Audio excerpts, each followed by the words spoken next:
എല്ലാവർക്കും വീണ്ടും നല്ല നമസ്കാരം. ലിയോസിമ അസ്ട്രോവേദിക്കിൻ്റെ പുതിയൊരു എപ്പിസോഡിലേക്ക് എല്ലാവരെയും ഹാർദമായിട്ട് തന്നെ സ്വാഗതം ചെയ്തുകൊള്ളുന്നു.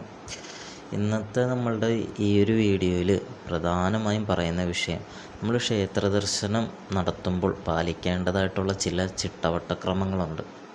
അതൊക്കെ എന്തൊക്കെയാണ് എന്നാണ് ഈ ഒരു വട്ടത്തെ വീഡിയോയിൽ പ്രധാനമായി ഉൾപ്പെടുത്തുന്നത്. പ്രധാനമായും നമ്മൾ 4 മണി 4:30 കുളിച്ചിരിക്കണം. അതായത് ക്ഷേത്ര ദർശനം നടത്തുന്നതിന് മുൻപ് നമ്മൾ ദേഹശുദ്ധി വരുത്തിയിരിക്കണം. ദേഹശുദ്ധിയും മനഃശുദ്ധിയും ഒരുപോലെ നമ്മൾ വരുത്തിയിരിക്കണം. ഒരു 4 മണി 4:30 നമ്മൾ കുളിച്ചിരിക്കണം. കുളിച്ച് വൃത്തിയായി അഴുക്കൊന്നുമില്ലാത്ത പുത്തൻ, അതായത് കഴുകി വെച്ചിരിക്കുന്ന വസ്ത്രം ധരിക്കണം. അതായത് അഴുക്ക് മുഷിഞ്ഞ ഷർട്ടുകളോ പാൻറ്റുകളോ ഒന്നും ഇടാൻ പാടില്ല, മുണ്ടുകളോ ഒന്നും എടുക്കാൻ പാടില്ല. അഴുക്കുള്ള ഒരു വസ്ത്രവും ധരിക്കാൻ പാടില്ല. നമ്മുടെ ഒരു കർച്ചീഫ് പോലും അഴുക്കുള്ളത് കയ്യിൽ വെക്കാനും പാടില്ല. നമ്മൾ കുളിച്ച് വൃത്തിയായി നല്ല ഡ്രസ്സ് ധരിച്ച് വേണം നമ്മൾ ക്ഷേത്ര ദർശനം നടത്താൻ. കാര്യം എല്ലാ ക്ഷേത്രവും 5:25 5:30 തുറക്കും. അപ്പം നമ്മൾ 4 മണിക്ക് കുളിക്കണം. 4 മണിക്ക് കുളിക്കുന്നത് അത്യുത്തമമാണ്. 4 മണിക്കാണ് ശരിക്കും പറഞ്ഞ ഒരു ഭവനത്തിൽ എല്ലാവരും കുളിച്ചിരിക്കേണ്ട ടൈം. 5 മണിക്ക് മുന്നേ എല്ലാവരും കുളിച്ചിരിക്കണം. ക്ഷേത്ര ദർശനം നടത്തുന്നതിന് തൊട്ട് മുൻപ്, അതായത് 4 മണി 4:30 കുളിച്ച് ശുദ്ധിയായി വൃത്തിയുള്ള വസ്ത്രങ്ങളൊക്കെ ധരിച്ച് ക്ഷേത്രത്തിലേക്ക് പോകാം. ക്ഷേത്രത്തിലേക്ക് പോകുന്നത് ഒരു കാരണവശാലും വെറും കൈയോടെ ആവരുത്. നമ്മൾ ഈ ക്ഷേത്ര ദർശനം നടത്തുമ്പോൾ 1 രൂപയുടെ നാണയത്തൊട്ടുകൾ കയ്യിലുണ്ടായിരിക്കണം. അവിടെ എത്ര പ്രതിഷ്ഠകളാണോ ഉള്ളത്, ആ ഒരു അമ്പലങ്ങളിൽ എത്ര പ്രതിഷ്ഠയാണോ ഉള്ളത്, ആ പ്രതിഷ്ഠയ്ക്ക് മുന്നിൽ സമർപ്പിക്കാൻ ഓരോ നാണയത്തൊട്ടുകളും കരുതിയിരിക്കണം. ഉപദേവതകളും പ്രധാന ദേവതകളും എല്ലാം ഓരോ അമ്പലങ്ങളിൽ വ്യത്യസ്തമായിരിക്കും.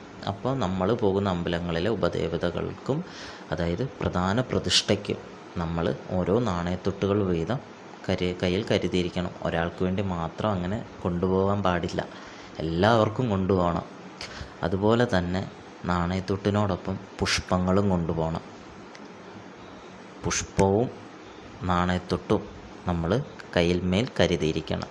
എല്ലാ ദേവതകൾക്കും ദേവന്മാരെ മനസ്സിൽ ധ്യാനിച്ച് ആ അമ്പലത്തിൽ എത്ര പ്രതിഷ്ഠയുണ്ടോ, എത്ര ഉപദേവതകളുണ്ടോ, പ്രധാന പ്രതിഷ്ഠയുണ്ടോ, അവർക്കെല്ലാം നമ്മളുടെ കയ്യിലുള്ള പുഷ്പങ്ങൾ നൽകിയിരിക്കണം. ഒരാൾക്ക് മാത്രം നൽകി പോകാൻ പാടില്ല. ഈ പുഷ്പങ്ങൾ നമ്മൾ ദേവന് കൊടുക്കുന്നതിനും ഒരു ചടങ്ങുണ്ട്. വെറുതെ നിലത്തൊരിക്കലും ചിലവർ ഈ കട്ടളപ്പടിയിലൊക്കെ കൊണ്ടുവന്ന് വെക്കുന്നത് കാണാം. അങ്ങനെയൊന്നും ഒരു കാരണവശാലും ചെയ്തേക്കല്ലേ. ശ്രീകോവിലിൻ്റെ കട്ടളപ്പടിയിൽ കൊണ്ടുവച്ചിട്ട് പോകുന്ന എത്രയോ വിദ്വാൻമാരെ നമുക്കറിയാം. നമ്മൾ ഈ ക്ഷേത്രങ്ങളൊക്കെ ദർശിക്കുന്ന സമയത്ത് അങ്ങനെ കാണുന്നുണ്ട്. അങ്ങനെ ഒരു കാരണവശാലും ചെയ്യാൻ പാടില്ല. നമ്മൾ വെറും നിലത്ത് ഒരിക്കലും വെക്കാൻ പാടില്ല.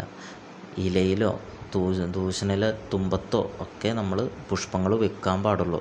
അതായത് ഒരു വാഴയില വെട്ടി ആ വാഴയില പല ഇതളുകളായിട്ട് നമുക്ക് വാഴയില മുറിച്ചെടുക്കാൻ പറ്റും. അതിൽ ഒരു ഇലയിൽ വേണം നമ്മൾ ഭഗവാന് നമ്മൾ ഈ പുഷ്പങ്ങൾ സമർപ്പിക്കാൻ. അങ്ങനെ വേണം സമർപ്പിക്കാൻ. അതായത് ഒരു തളികയിൽ വേണം നമ്മൾ ഈശ്വരന് മുന്നിൽ നമ്മൾ ഈ പുഷ്പങ്ങൾ സമർപ്പിക്കാൻ. അപ്പോൾ പുഷ്പങ്ങൾ സമർപ്പിക്കേണ്ട രീതി ഇങ്ങനെയാണ്. അല്ലാതെ വെറും നിലത്ത് ഒരു കാരണവശാലും വെക്കരുത്. ഇലയിൽ നമ്മൾ സമർപ്പിച്ച് ഭഗവാനെ മനസ്സിൽ ധ്യാനിച്ച് തിരുമേനിക്ക് ആ പുഷ്പങ്ങൾ കൈമാറുക. പിന്നെ അതിനകത്ത് തലയിലൊഴിഞ്ഞ് നാണയത്തൊട്ട് ആ പുഷ്പത്തിനകത്ത് വെച്ചും കൊടുക്കണം. അല്ലെങ്കിൽ അവിടത്തുള്ള വഞ്ചിയിൽ നിക്ഷേപിക്കാം. അമ്പലത്തിൽ കയറുന്നതിന് മുൻപ് ഒരു നാണയത്തൊട്ട് വഞ്ചിയിലിടണം, തലയ്ക്കൊഴിഞ്ഞിടണം. അമ്പലത്തിൽ നിന്ന് തൊഴുത് ഇറങ്ങുന്ന സമയത്തും നമ്മൾ തലയ്ക്കൊഴിഞ്ഞ് ആ നാണയത്തൊട്ട് ആ അമ്പലത്തിലെ കാണിക്ക വഞ്ചിയിൽ ഇടണം. ബാക്കി നമ്മൾ പറഞ്ഞ ഉപദേവതകൾക്കും പ്രധാന ദേവതകൾക്കും നാണയത്തൊട്ട് ഇടാനും മറക്കരുത്. ഇത്തരം കാര്യങ്ങൾ ശ്രദ്ധിച്ചു വേണം നമ്മളൊരു ക്ഷേത്ര ദർശനം നടത്താൻ. ഈ വീഡിയോ എല്ലാവർക്കും ഇഷ്ടപ്പെട്ടു എന്ന് കരുതുന്നു. ഇഷ്ടപ്പെട്ടാൽ ഈ ചാനൽ സബ്സ്ക്രൈബ് ചെയ്യാൻ മറക്കല്ലേ. പുതിയൊരു വീഡിയോയുമായിട്ട് നമുക്ക് വീണ്ടും കാണാം. നന്ദി, നമസ്കാരം.